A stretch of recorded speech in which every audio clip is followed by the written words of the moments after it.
안녕하세요. 올해 초 파혼한 20대 후반 여자입니다. 제 파혼 이야기에 많은 사람들이 제가 철부지라서 다행이라고, 제가 조금만 더 똑똑했으면 아마 꼼짝없이 사기 결혼 당했을 거라고 이야기를 해주더라고요. 제 생각도 다르진 않아요. 그래도 이 파혼이 저를 인간으로서 한층 더 성장시켜주는 계기가 되지 않았나 싶네요. 처음에는 다 콩깍지 때문에 시작된 거나 마찬가지입니다.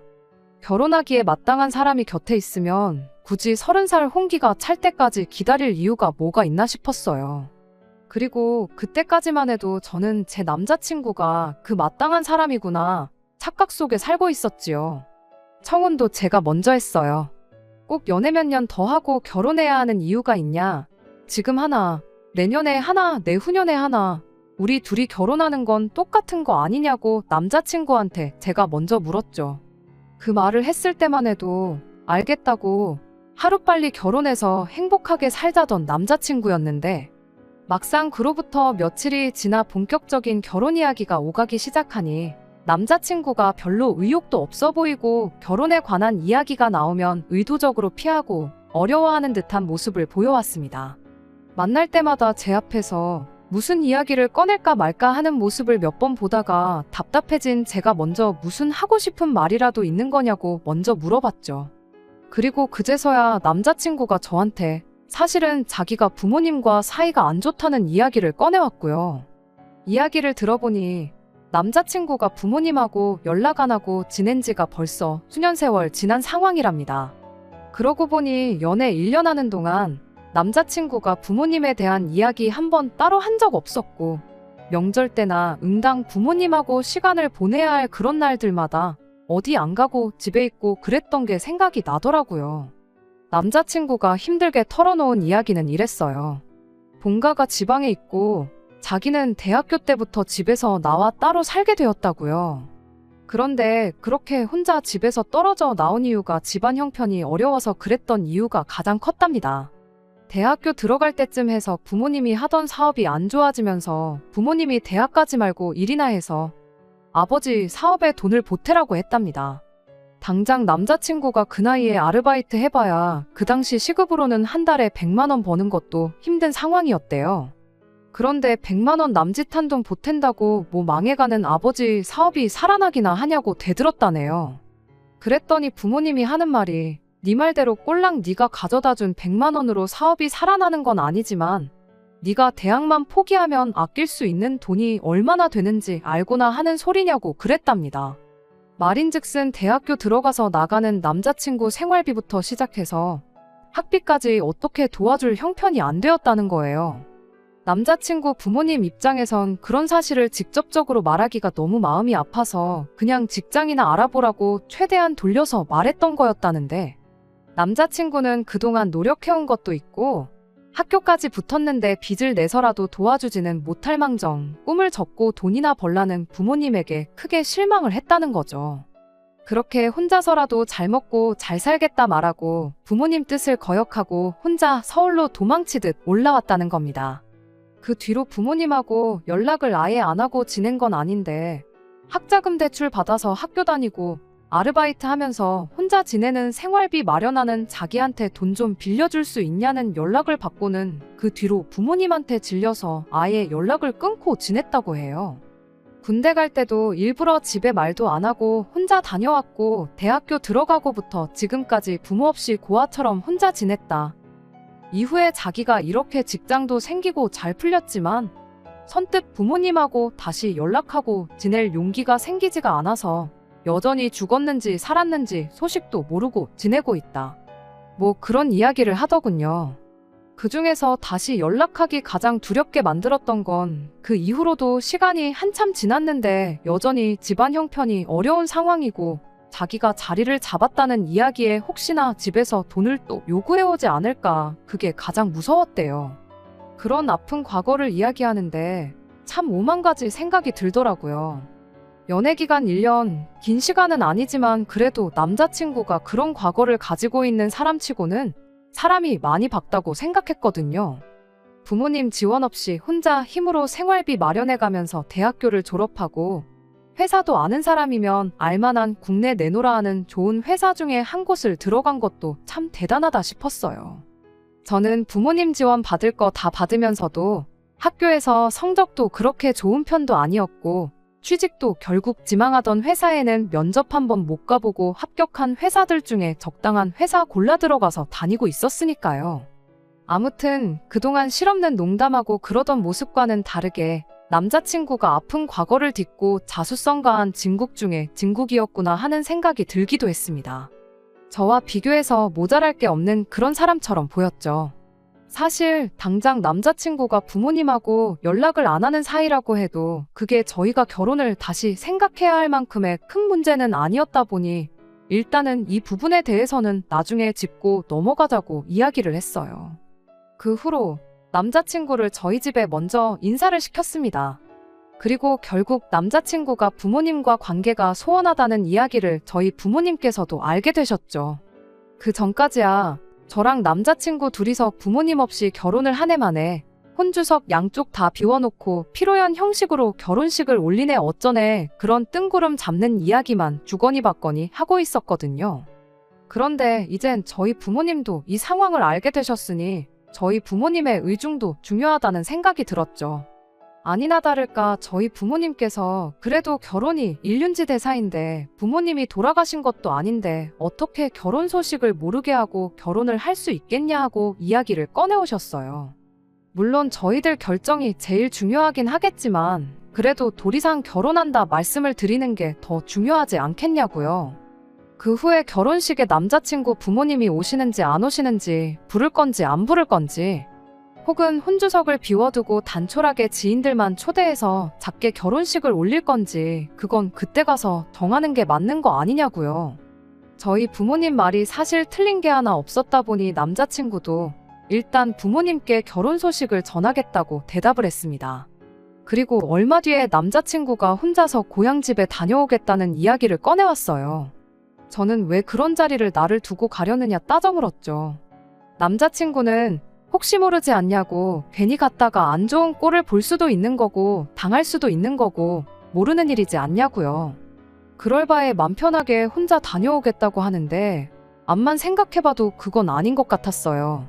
남자친구가 왜 때문에 부모님과 사이가 멀어졌는지 연락도 없이 지내는 건지 뻔히 알게 된 상황에 무슨 꼴을 보고 무슨 꼴을 당한다고 한들 그게 결혼까지 포기하게 만들 이유는 아니라고 생각했거든요. 오히려 내 시부모님이 되는 분들한테 얼굴도 모르고 존재도 모르는 며느리가 되는 것보다는 안 좋은 기억이 남더라도 후회할 일을 하는 것보다야 그게 100번 낫다고 생각했죠. 그렇게 저도 꼭같이 인사를 드리러 가야겠다 고집을 부렸더니 결국 남자친구가 저를 이기지 못하고 그럼 같이 다녀오자고 말을 꺼내왔지요. 사실 저는 부모님하고 떨어져 지낸 적이 없다 보니 남자친구 기분이 어떨지 도무지 상상이 가지 않았어요. 그래도 대학교 때부터면 10년이 넘는 세월 연락도 없이 지낸 건데 엄청 떨리지는 않을까 그런 생각이었거든요. 저조차도 그렇게 긴장이 되는데 그런데 남자친구는 10년 만에 부모님을 처음 만나러 가는 사람치고 긴장하는 모습도 떨려하는 모습도 걱정하는 눈치조차도 없었습니다. 한참을 타고 내려가야 했던 기차 안에서도 세상 아무 걱정 없다는 얼굴로 창문에 기대서 잠까지 자고 있었지요. 그리고 그렇게 남자친구의 고향에 도착을 했고 남자친구가 부모님이 기다리고 계시다는 곳에 저를 데려갔어요. 막상 약속 장소에 도착했더니 멀끔하다 못해 부티까지 나시는 두 분이 저희를 기다리고 계셨습니다. 그때까지만 해도 정말 그 자리가 눈물 없이는 볼 수 없는 그런 감동의 재회자리가 되겠구나 싶었습니다. 남자친구는 부모님한테 내가 그동안 얼마나 외롭고 힘들었는지 아느냐 따지다가 그동안 마음고생 시켜서 죄송했다며 앞으로 효도하는 아들이 되겠다 눈물 콧물 쏟으며 질질 짤 줄 알았고 남자친구 부모님 또한 우리가 너를 다시 만나기 위해 얼마나 노력했는지 아느냐. 이제는 이렇게 다시 사업도 일으키고 떵떵거리며 살고 있다. 우리 다시 행복하게 한가족으로 지내보자. 이런 유치한 아침 드라마 같은 내용이 펼쳐질 거라 생각했죠. 그리고 이런 재회를 가능케 만들어준 제 자신한테도 너무 뿌듯하기도 했어요. 그런데 생각보다 남자친구도 남자친구 부모님도 10년 만에 처음 다시 상봉한 가족치고는 서로들 반응이 시큰둥하더라고요. 밥은 잘 먹고 다니냐?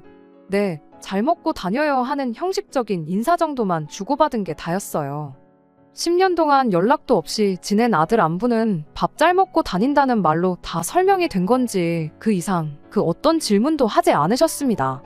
오히려 질문은 저한테 쏟아지기 시작했어요. 아들 결혼 상대가 궁금하시기야 했겠지만 그래도 감동의 재회를 하는데 그날 주인공은 제가 아니라 남자친구 그리고 남자친구 부모님이라고 생각했는데 이게 다 무슨 일인가 싶었습니다. 직장인이냐, 다니는 회사는 이름이 뭐냐부터 월급은 얼마나 받느냐 하는 이야기부터 시작해서 저희 부모님은 뭐 하시는지, 은퇴는 하셨는지, 노후 준비는 다 되셨는지 흔히들 말하는 호구조사가 시작되었죠. 오히려 그쯤 되니까 부모님과의 감동적인 재회를 제가 괜히 따라오겠다고 고집부려서 망쳐놓은 건 아닌가 그런 생각이 들었죠. 남자친구 눈치까지 보이기 시작했고요. 그래서 두 분께 너는 언제고 다시 내려오면 되니 저 말고 아드님하고 이야기 나누시는 게 더 좋지 않겠냐고 한마디 꺼냈어요. 아직 결혼 날짜가 잡힌 것도 아니고 이런 이야기는 상견례 때 해도 되는 거 아니겠냐고 했는데도 불구하고 두 분은 계속해서 저한테 하고 싶던 질문들만 하기 시작했습니다. 그렇게 자리가 다 끝나고 나서도 뭔가 이상했죠.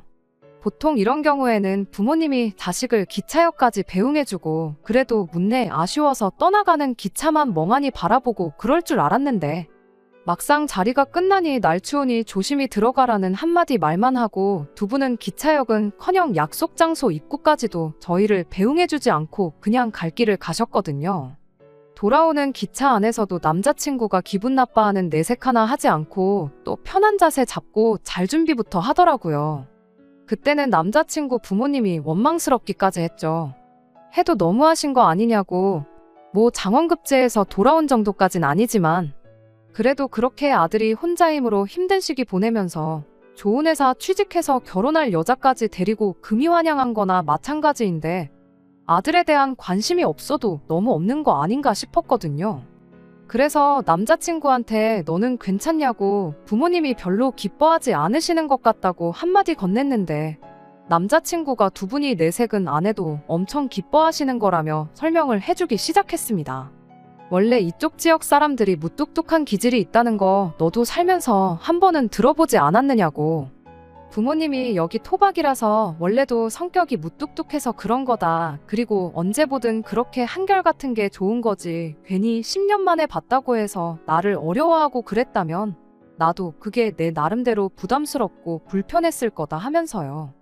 제 상식으로는 도무지 이해가 가지 않는 상황이었지만 그래도 원래 그렇다는데 그렇구나 하고 넘기는 것 말고 따로 무슨 방법이 있었겠나요? 그냥 그런가 보다 했죠. 그 뒤로 몇 주 지나서 다시 남자친구 부모님께 인사를 드리러 다녀왔어요. 그때는 집에 초대를 받아서 다녀왔고요. 집은 그동안 남자친구랑 연락 없이 지내면서 한 번 이사를 하셨대요. 집은 40평대 아파트로 두 분이 지내시기엔 조금 넓은 감이 없지 않아 있었습니다. 안에 꾸며놓은 것도 꽤나 고급지게 꾸며져 있었고요. 남자친구도 당연히 부모님 집에는 처음 와봤을 테니 화장실이 어디냐 그런 거 묻고 그랬어요. 그걸 봤을 땐 정말 10년 동안 연락 없이 지냈구나 싶었는데 막상 밥 먹을 때 보니까 또 그런 것 같지만도 않고 그러더라고요. 왜? 엄마가 해준 집밥만큼 세상 맛있는 음식이 또 어디 있겠나요? 암만 사이가 안 좋아져서 연락 없이 지냈다고 한들 10년이면 엄마 손맛이 그리워도 한참을 그리웠을 시기잖아요.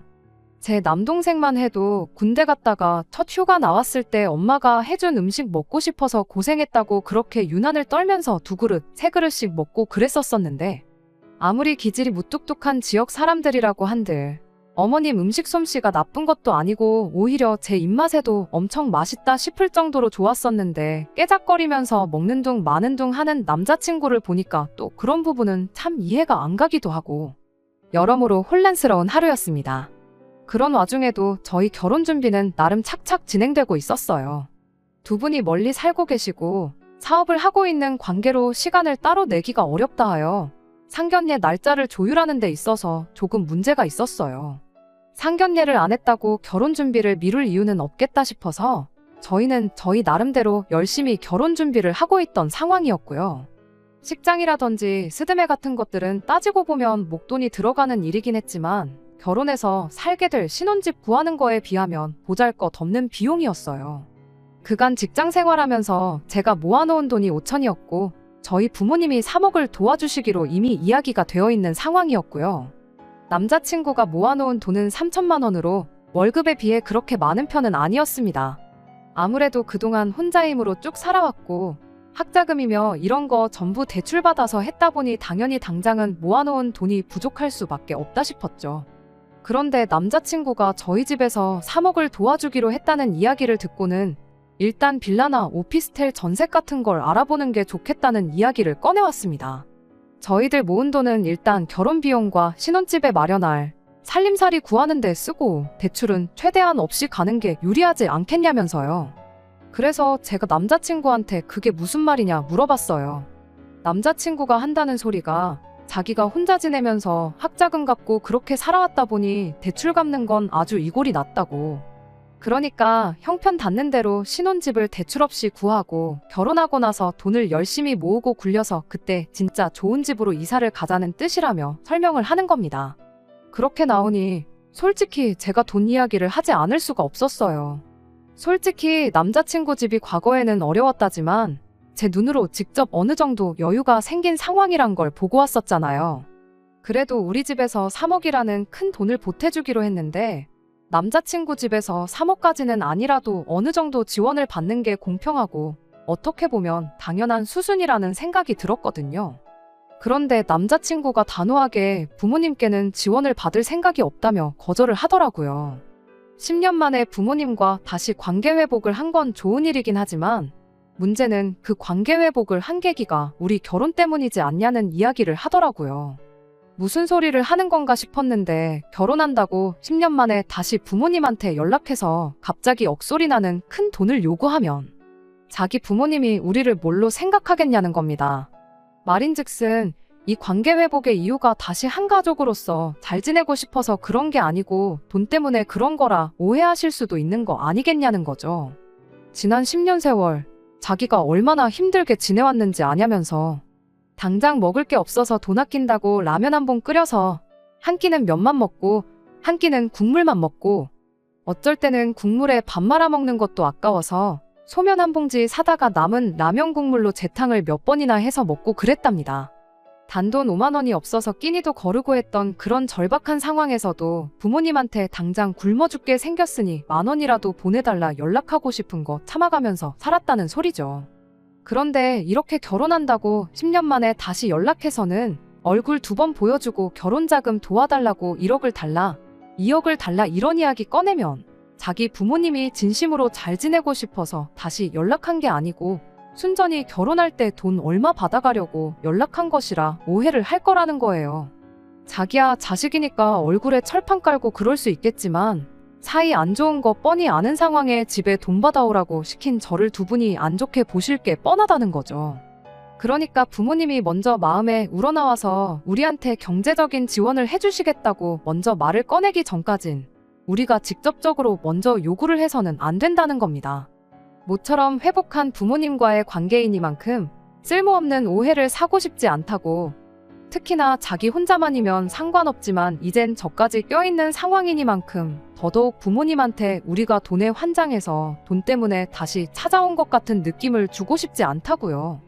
그러더니 여태껏 지난 10년간 부모님 도움 없이 전부 내 힘으로 다 해왔지 않느냐며 분명히 어느 순간엔 우리가 먼저 말을 하지 않아도 부모님이 먼저 저희한테 경제적인 지원을 해주실 것이라는 소리를 해왔어요.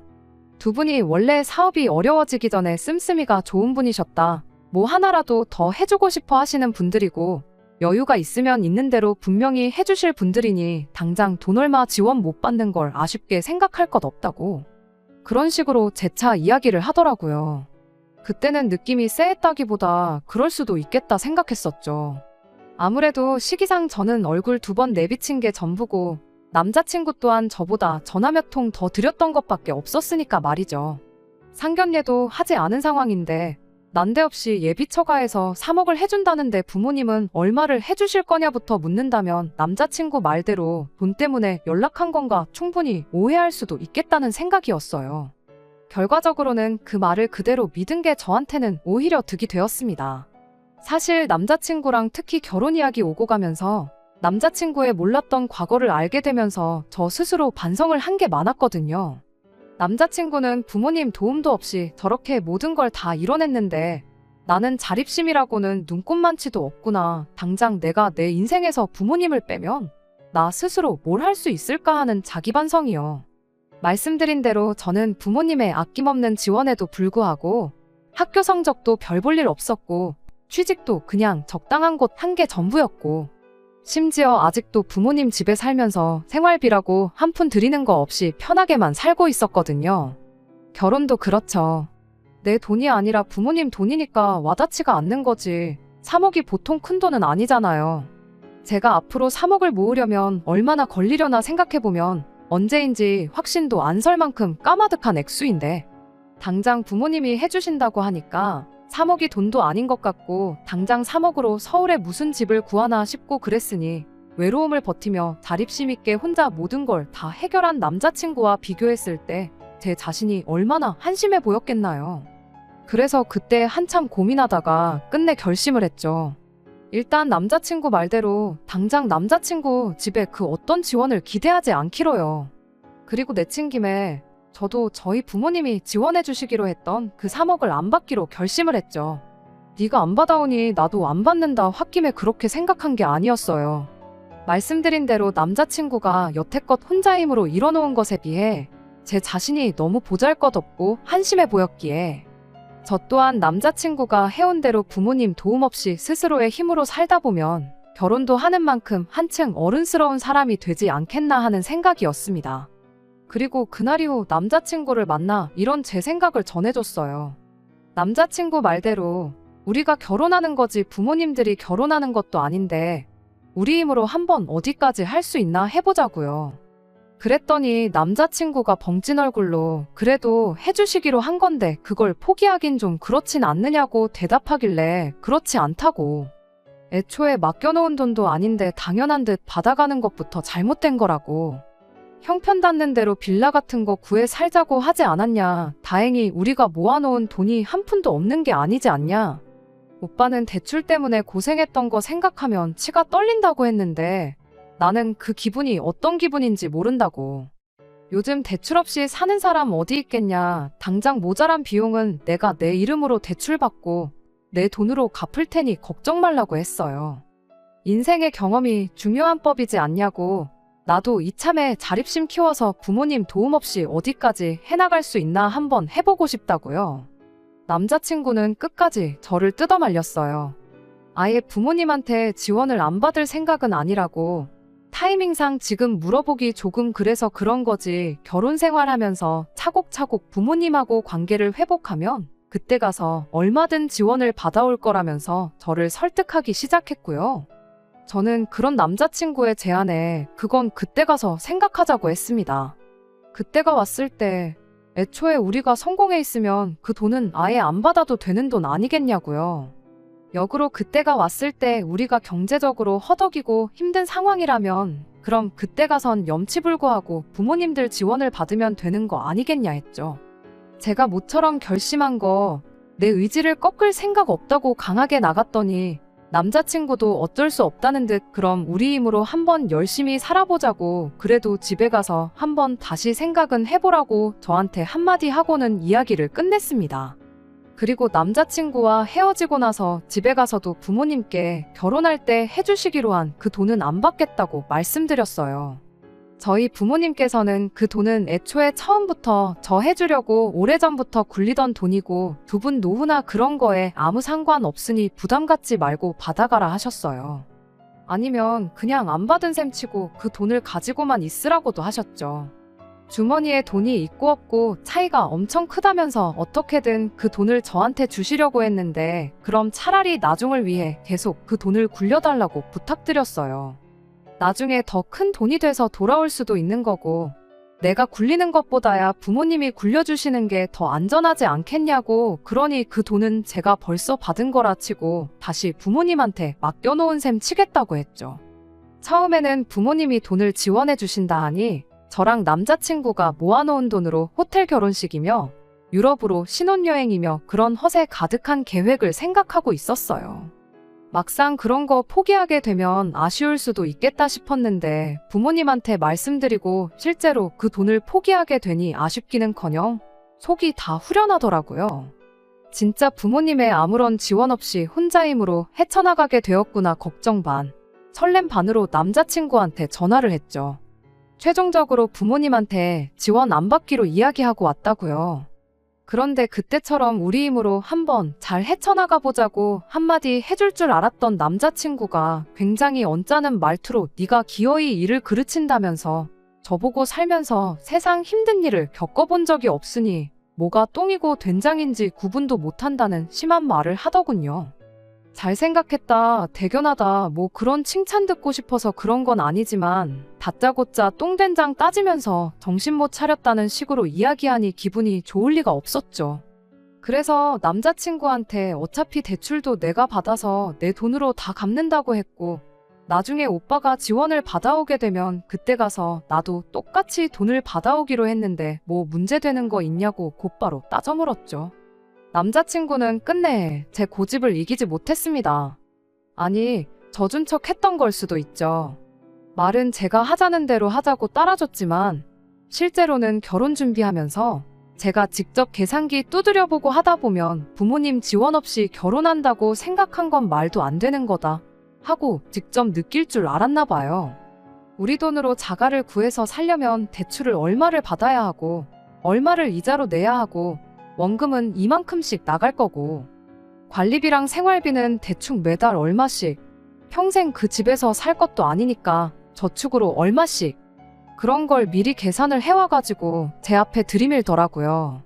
결과적으로는 제 월급으로 집 대출 관련된 거 내고 생활비까지 내고 나면 제 수중에 10만 원 정도 떨어지게 예산을 짜왔더라고요. 그러면서 너 좋아하는 옷도 못 사고 앞으로 못해도 20년은 계속 이렇게 돈이 스치듯 빠져나갈 텐데 괜찮냐고 하면서요. 그런데 여기에 저희 부모님이 해준다던 3억이 생기면 어떻게 되는 줄 아느냐 하면서 그때는 제 수중에 매달 200만 원씩은 더 여유가 생기는 거라고 하면서 어떻게든 부모님 돈을 받아오는 게 유리하다는 식으로 저를 현혹하기 시작했죠. 그래서 남자친구한테 꼭 아파트를 사서 시작해야 하는 거냐고, 오빠가 먼저 형편 맞는 대로 빌라 같은 거 들어가 살자고 하지 않았냐, 그러니까 우리 예산에 맞는 적당한 빌라를 구하던지 아니면 10평도 안 되는 작은 원룸을 구하던지 하면 되는 거 아니냐고 바로 되물었죠. 그리고 맞벌이를 할 건데 왜 생활비며 적금이며 관리비며 전부 다 내 돈으로만 계산한 거냐고, 오빠야말로 계산이 틀린 것 같으니 다시 계산해보라고 한마디 덧붙였습니다. 그런데 난데없이 남자친구가 내 돈은 계산을 안 하는 게 당연하다며 자기는 앞으로 월급 받아서 매달 200만 원씩 자기 부모님한테 붙일 생각이라는 말도 안 되는 소리를 꺼내오는 겁니다. 그게 무슨 소리냐고 했더니 10년 동안 자기가 부모님한테 불효했던 것도 있고 자기도 여러모로 계산해본 결과 200만 원이 딱 적당하다고 생각해서 드리는 거니 그 결정을 존중해줬으면 좋겠다고 다짜고짜 말을 잘라버리는 거예요. 어이가 없어서 대체 무슨 계산 방식으로 계산을 했길래 매달 200만 원씩 드린다는 말이 나오는 거냐고 그거나 알려달라고 했어요. 납득할 만한 계산이면 나도 더 말은 않겠다고 했는데 제가 철이 없는 거지 계산을 할 줄 모르는 건 아니었거든요. 그런데 남자친구는 사람을 우습게 봐도 너무 우습게 받는가 봅니다. 제가 부모님한테 받기로 했던 3억을 돌려드리지 않았냐고요. 말인즉슨 저희 부모님은 그 결정으로 인해 없던 3억이 생긴 거니 우리가 3억을 드린 거나 마찬가지가 되는 거랍니다. 제가 남자친구한테 부모님 지원 없이 10년 세월 지내온 거 본받겠다고 부모님 지원 없이 내 힘으로 살겠다고 했던 말처럼 남자친구는 제가 같은 시간 동안 부모님 곁에서 자식 노릇하면서 살아왔던 걸 똑같이 해야겠다는 거예요. 부모님한테 200씩 드리다가 그게 3억이 되면 그때 그만 드릴 테니 그렇게 알라고요. 제가 부모님한테 자식 노릇이라고 해봐야 부모님 재산 파먹으면서 지낸 거 말고 뭐가 있었겠냐 했더니 그냥 같이 있어주는 것만으로도 효도가 아니겠냐는 겁니다. 이미 지나간 세월, 그걸 어떻게 돌려놓을 수는 없고 대신 자기는 앞으로 10년간 효도를 하겠다는 거죠. 그리고 사는 거리가 떨어진 만큼 직접적인 효도는 할 수가 없으니 대신 그 효도를 돈으로 하겠다는 겁니다. 그건 또 무슨 말도 안 되는 계산 방법이냐고 물었더니 남자친구가 끝까지 물고 늘어지더군요. 간단한 거라고, 그냥 부모님한테 받기로 했던 3억을 다시 받아오면 모든 게 해결되는 거라고. 그럼 나도 부모님한테 200씩 드리기로 한 걸 취소하겠다고 끝까지 저희 부모님 돈에 집착을 하는 거예요. 대출은 내가 받아서 내가 갚겠다 했으니 말도 안 되는 가계부 미리 만들어 와서 떠들어대는 건 그렇다 쳐요. 하지만 제가 저희 집에서 주기로 했던 3억 안 받겠다고 한 걸 우리가 저희 부모님한테 3억을 드린 거랑 마찬가지라고 계산하고, 그것도 모자라 양가 공평하게 하겠다며 부모님한테 3억을 드릴 때까지 매달 200만 원씩 보낸다는 게 말이나 되는 소린가요? 사람을 우습게 봐도 정도가 있지 끝까지 들어줄 필요도 없겠다 싶었고, 남자친구한테 다시 생각 좀 해보겠다 말하고 그냥 집에 돌아왔습니다. 다시 생각해보겠다는 그 말이, 제 말은 이 결혼에 대해서 다시 생각해보겠다는 소리였는데, 남자친구는 그걸 제가 부모님한테 다시 3억을 받아올 건지 말 건지 다시 생각해보겠다는 뜻으로 이해했나 봐요. 그 돈만 있으면 자기도 더 억지를 안 부릴 테니 잘 생각해보라고 그렇게 말 한마디 던지고는 더 우기지 않고 저를 집에 그냥 보내줬으니까요.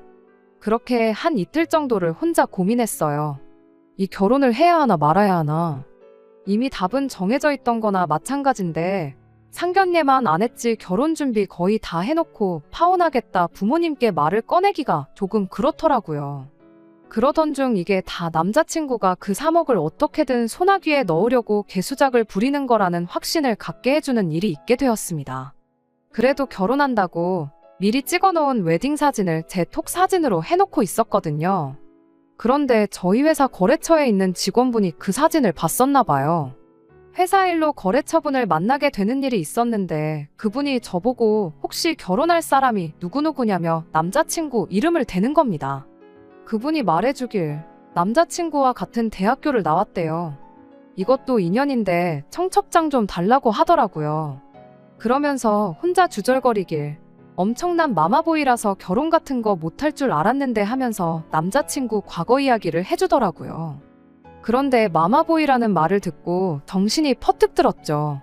마마보이라는 게 무슨 소리냐고 자세히 좀 이야기해달라고 물었는데 제 반응을 보고는 그분이 조금 부담스러워하는 눈치였어요.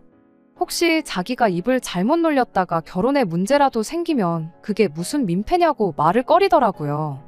계속해서 그 사람을 닥달해 충격적인 남자친구의 과거 이야기를 듣게 되었습니다. 학교에서 모르는 사람이 없을 정도로 엄청난 마마보이였다고요. 아들 혼자 서울에서 지내는 게 걱정된다고 아예 어머니가 자취방에 따라와서 같이 살았더래요. 같이 술 먹으러 가자고 해도 엄마가 기다려서 안 된다 하면서 다 같이 모이는 자리에 참석을 거의 안 하다시피 했답니다. 조별과제 때문에 남자친구 집에 다 같이 모였던 적이 있었는데 그때는 어머님이 엄청 극성스럽게 우리 아들하고 친하게 좀 지내달라며 먹을 것도 엄청 해다 주시고 과제가 다 끝나고 나서는 우리 아들 좀 같이 데리고 좀 놀아달라며 용돈도 쥐어주시고 그랬다는 거예요. 방학 때는 어머님이 그때 같이 과제했던 조원들을 집으로 초대해서 식사도 하고 그랬다는데 이야기를 듣고도 제 귀를 믿을 수가 없었죠. 남자친구 말대로라면 집안 사업이 망해서 그때부터 부모님과 연 끊고 혼자서 라면 한 봉지로 새끼밥을 먹으며 힘들게 살았을 시기였어야 하는데 그래서 그 분한테 진짜냐고 너무 중요한 일이니 거짓없이 말해달라고 사정사정을 했는데 그분이 못 믿으면 어쩔 수 없지만 아마 그때 놀러가서 찍은 사진이 자기 집 어딘가에 있을 거라고 오늘 퇴근하면 집에 가서 그 사진부터 찾아서 보내주겠다 그렇게 약속을 했어요. 그날 저녁 진짜로 그 거래처분이 남자친구와 남자친구 부모님 댁에 초대받아 다녀온 사진을 보내줬는데 사진 안에는 남자친구와 예비시 부모님 두 분 다 정확하게 사진 속에 찍혀 있었어요. 그것도 아주 세상 다정한 모습으로 말이죠.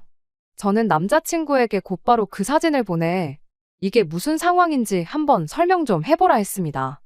남자친구는 제 톡을 받자마자 곧바로 저한테 전화를 하더니 말을 벌벌 떨면서 자기가 다 설명하겠다고 제발 파혼만은 하지 말아달라고 빌기 시작했어요. 그렇게 남자친구의 꿍꿍이를 낱낱이 다 알게 되었습니다. 집안 형편이 어려워졌다는 것도 부모님과 연을 끊고 지냈다는 것도 다 거짓말이었어요. 제가 먼저 결혼 이야기를 꺼낸 게 문제였어요.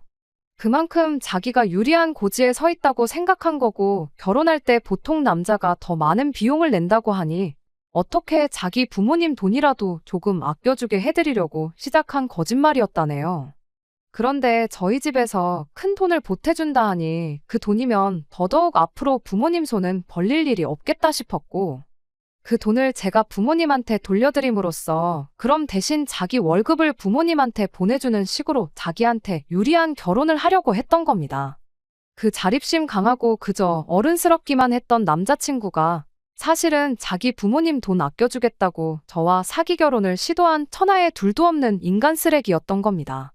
제발 파혼만큼은 하지 말아달라고 하는데 파혼이 문제겠냐고 사기죄로 고소해서 아주 콩밥을 먹여주겠다고 강하게 나왔어요.